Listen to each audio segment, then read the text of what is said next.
Every evening, just before the sky turned the color of faded roses, Emma Harper pulled the curtains aside and sat beside the window in her grandmother's old wooden chair. She always sat there alone. Outside, Maple Street slowly disappeared beneath the soft blue of evening. Porch lights blinked on one by one. Cars rolled home from work. Somewhere down the block, a dog barked once and then became quiet. Emma listened to all of it without speaking. Her family had grown used to the ritual. Emma is still living in the past, her younger brother Daniel sometimes said. Her mother never answered him. She simply looked toward the window and sighed. They believed Emma was holding on to an old memory. They knew there had once been a boy named Noah, someone Emma had loved when she was young. They knew Noah had left town 20 years ago. After that, Emma had never spoken much about him. But there was something her family did not know. Emma was not waiting for Noah. She was waiting for a letter. 20 years earlier, on a warm September evening, Noah had stood beneath the maple tree outside Emma's house. He had been 17, nervous, and carrying a small blue envelope. "I'll write to you," he had promised. Emma had smiled. "Then I'll wait." The next morning, Noah left town with his father. His family had been forced to move across the country after a sudden financial crisis. There had been no goodbye at the train station, no final conversation, only a promise made beneath a maple tree. For years, Emma believed the letter would come. At 18, she waited. At 25, she still waited. At 30, she stopped telling anyone. Now at 37, she still sat by the window every evening. Not because she believed Noah would return, because somewhere inside her, a 17-year-old girl was still keeping a promise. That Tuesday evening, the rain had just stopped. Tiny drops rested on the glass, catching the last light of day. Emma placed her hands around a cup of tea and watched the empty street. Then she heard it. 3 soft knocks at the front door. Her mother opened it. A familiar voice spoke from the porch. "Mail for Emma Harper." Emma froze. Her cup trembled slightly between her fingers. For a moment, the whole house seemed to become silent. Then her mother called from the hallway. "Emma, there's a letter for you." Emma slowly stood. She walked toward the door with the strange feeling that, after 20 years of silence, the past had finally found its way home, and on the envelope beneath her name, she saw a handwriting she had not seen since she was 17. Emma stood in the hallway without touching the envelope. Her mother held it carefully as if it were something fragile. "It came with the evening mail," she said. "The postman said it was important." Emma stared at the handwriting. She knew those letters, the slightly uneven E, the long tail beneath the H. The way the name, Emma seemed to lean forward. It was Noah's handwriting. For 20 years she had imagined seeing it again.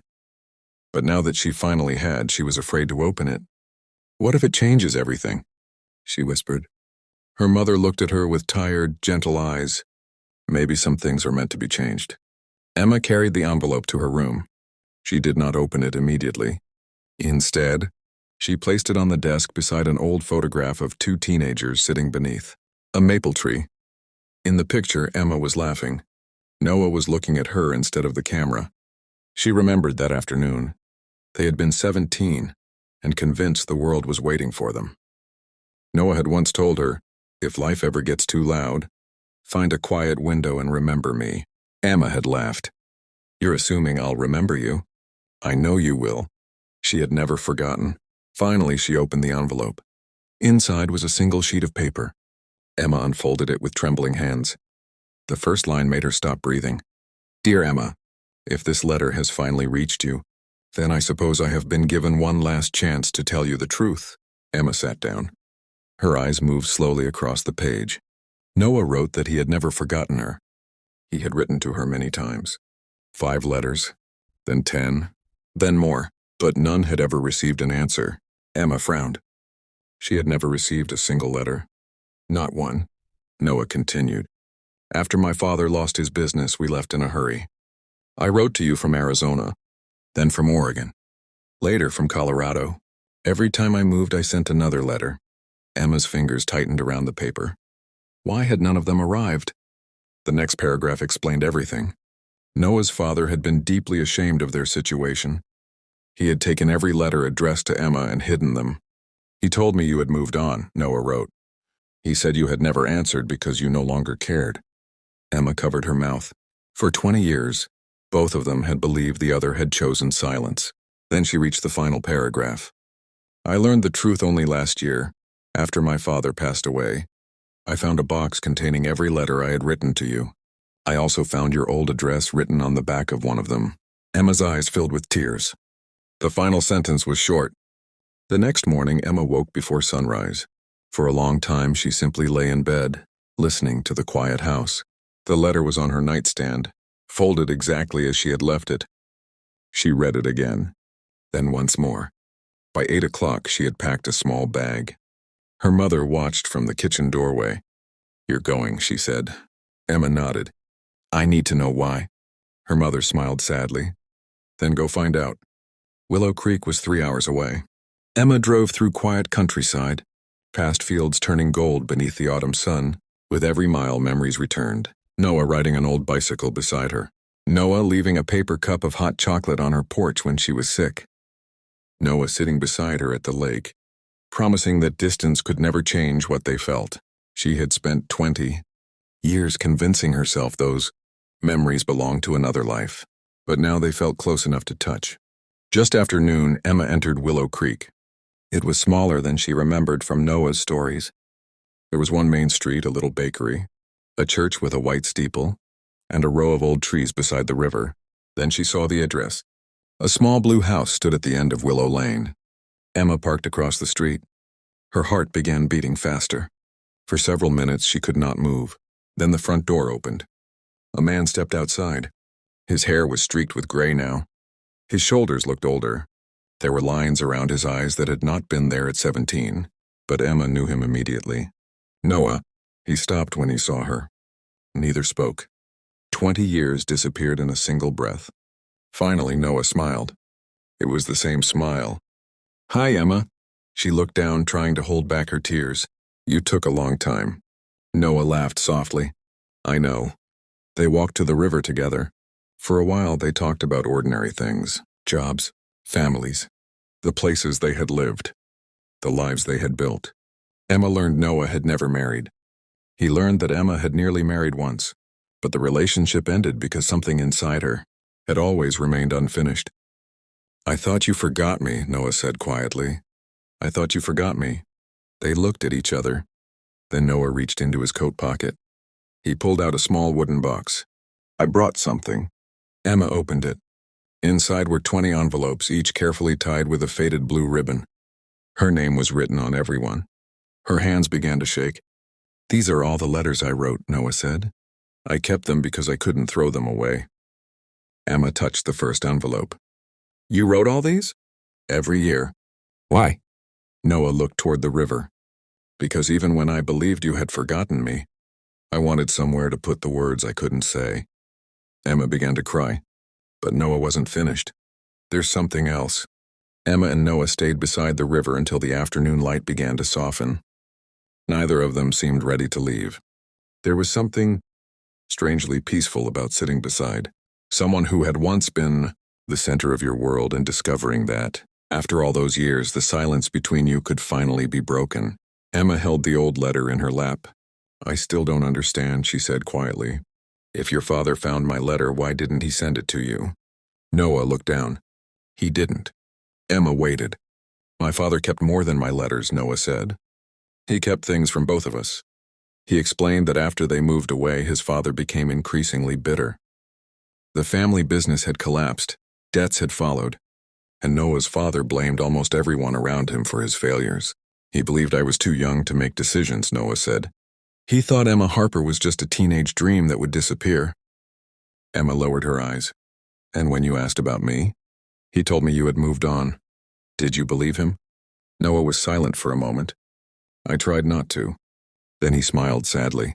But when you're 17 and thousands of miles away, sometimes you believe the person standing in front of you because you don't know what else to believe. Emma understood.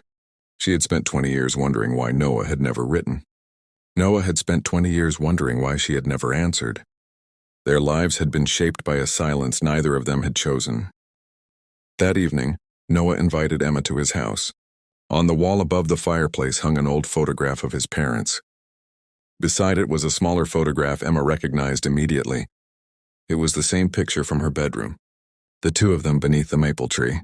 "You kept that?" Emma asked. Noah smiled. "You gave it to me. I thought I lost it." "You did." Emma laughed through her tears. "I don't remember giving it to you." "You don't remember a lot of things." They sat together while rain began tapping gently against the windows. Noah made tea. Emma looked around the small house. It was warm and quiet, filled with books, old records, and plants growing beside the windows. "You live alone?" she asked. "I did." She looked at him. "What does that mean?" Noah smiled. "It means I don't know what tomorrow looks like anymore." Emma looked toward the rain-covered glass. For years she had believed waiting meant refusing to move forward, but perhaps waiting had never been about standing still. The envelope rested between them. Emma stared at it, afraid to touch it. "My mother wrote this?" Noah nodded. "I found it with my father's things." Emma slowly opened the envelope. Inside was a single sheet of paper, folded twice. Her mother's handwriting appeared beneath the soft yellow light. "Dear Noah, if you are reading this, then perhaps enough time has passed for the truth to matter more than the pain. Emma waited for you. She waited every evening for months after you left. She wrote letters, but I never knew where to send them. Then one day a letter arrived. It was from your father. He asked me not to contact you. He said your family was struggling, and that you needed to build a new life. Without looking backward, I believed him. I thought I was protecting my daughter. But I was wrong." Emma stopped reading. Her eyes filled with tears. For 20 years she had blamed fate. She had blamed distance. Sometimes she had even blamed herself.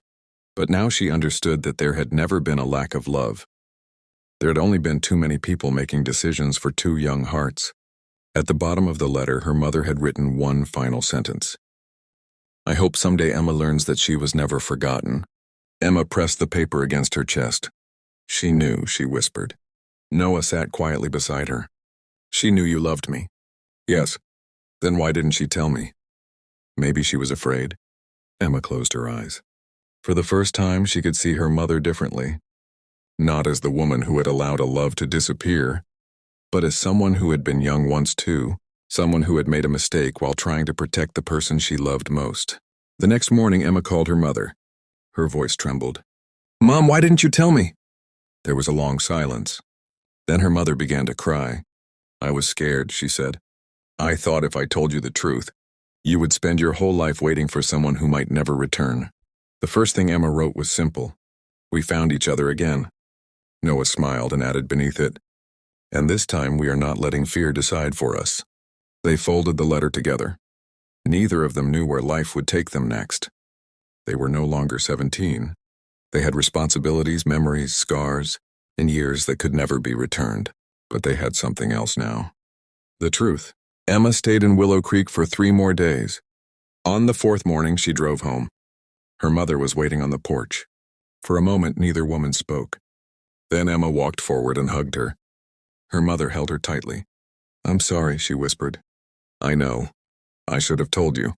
I know." Emma pulled away and smiled. "But you can tell me now." They went inside and talked for hours. They talked about Noah. They talked about the letters. They talked about the years that had disappeared between one mistake and another. And for the first time, Emma told her mother everything she had kept hidden inside her heart. That evening, Emma returned to her familiar window. The same chair, the same street, the same maple tree outside. But something was different. She no longer sat there waiting for a letter. She sat there remembering how far she had traveled. A week later, a small package arrived. Inside was the blue envelope Noah had carried for 20 years. Along with it was a photograph. Noah stood beneath the maple tree in Willow Creek holding a handwritten sign. Emma laughed when she saw it. The sign said, "Your window is still my favorite place to find you." She placed the photograph beside her old family picture. Then she noticed something else. A train ticket. Willow Creek to Maple Street. For the following Friday. Emma smiled. Friday evening, just before sunset, someone knocked on her door. She already knew who it was. When she opened it, Noah stood there holding 2 cups of coffee. "I thought we could start with something simple," he said. Emma laughed. "Coffee?" "Coffee." They walked to the window together. The sky slowly turned gold. Noah looked outside. "So this is where you waited?" Emma nodded. "For years." He looked at her. "I'm sorry you had to." She shook her head. "I don't think I was waiting anymore. I think I was remembering." "And now?" Emma took his hand. "Now I'm living." They stood quietly as the evening settled over the neighborhood. For years, Emma had believed that some promises were meant to keep people tied to the past. Now she understood something different. A promise is not always about waiting for someone to return.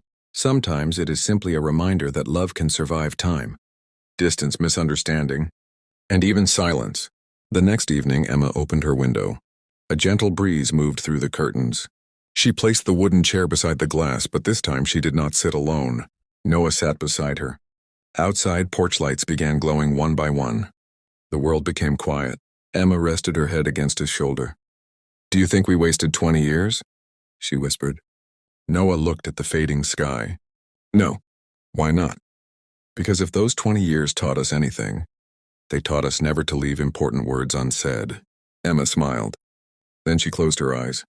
For the first time in many years, the window was no longer a place of waiting. It was a place of peace.